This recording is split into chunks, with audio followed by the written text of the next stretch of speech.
Today, we're diving into the origin story of a global phenomenon. We're going to look at how one country and one single game didn't just invent a new sport, they literally wrote the rulebook for what we all know today as esports. You know, long before we had $100 million prize pools and giant, sold-out stadiums, the entire world of competitive gaming was really forged in the fire of just one legendary rivalry.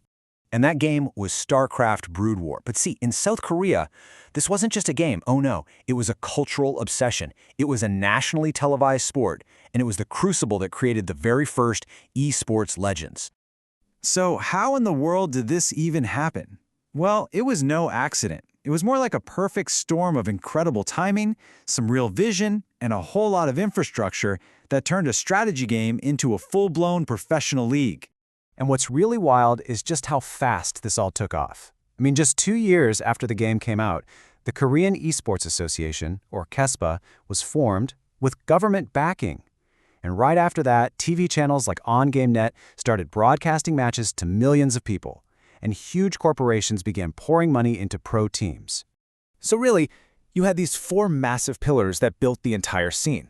You've got official government recognition, primetime TV exposure, huge corporate checks, and this totally revolutionary idea of pro gaming houses, where players would live and train together 24/7, just like traditional athletes.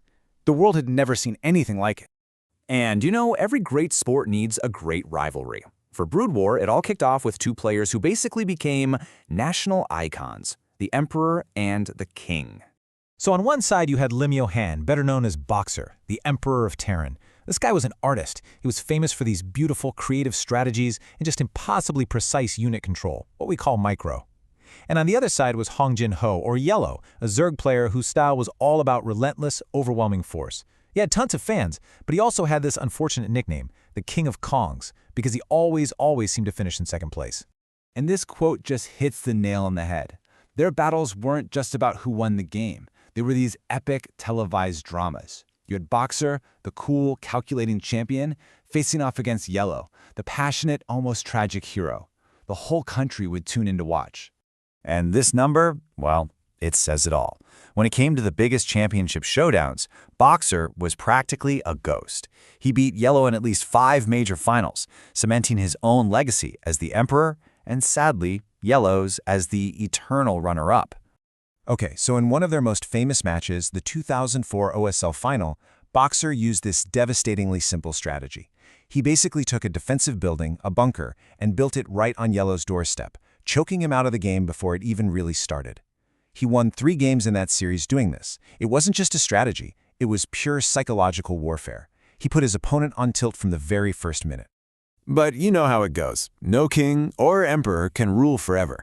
The foundation that Boxer and Yellow built really just paved the way for a whole new generation of superstars, and every single one of them was ready to claim the throne.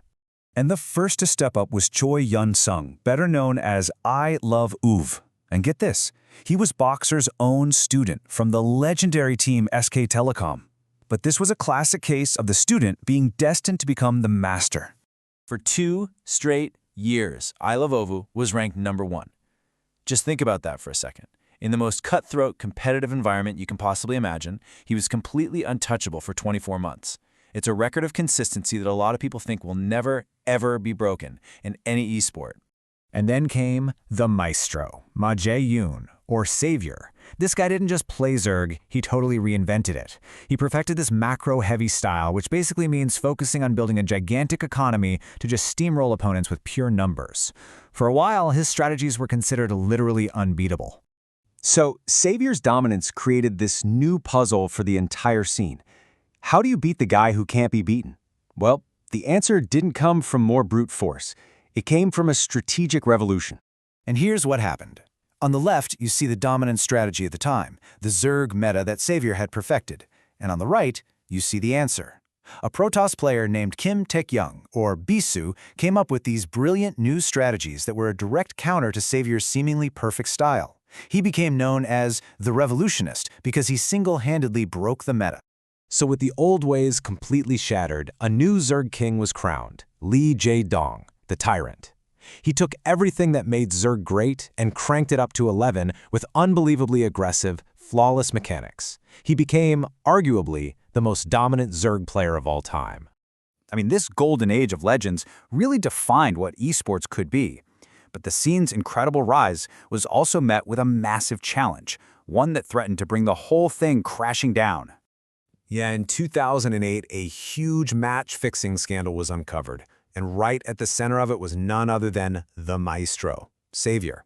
It was a really dark moment for the sport. It tarnished the image of one of its greatest players, and it completely shook the trust of fans and sponsors. But, and this is the incredible part, that foundation built over the last decade proved to be unbelievably strong. In a moment that could have destroyed everything, the sponsors didn't run away, the fans kept watching, and the leagues kept going. The scene actually survived, proving it was bigger than any one player or any one scandal. And this is the ultimate takeaway, right? The whole culture of superstar players, the professional team houses, the televised leagues, the big money corporate sponsorships, and those epic story-driven rivalries, all of it started right here. This became the blueprint for League of Legends, for Counter-Strike, for basically every major esport that came after it. The legends of BroodWar were giants, and they built an entire world for everyone else to inherit. It really makes you wonder, as esports just keeps getting bigger and bigger, whose shoulders will the next generation of players and fans stand on?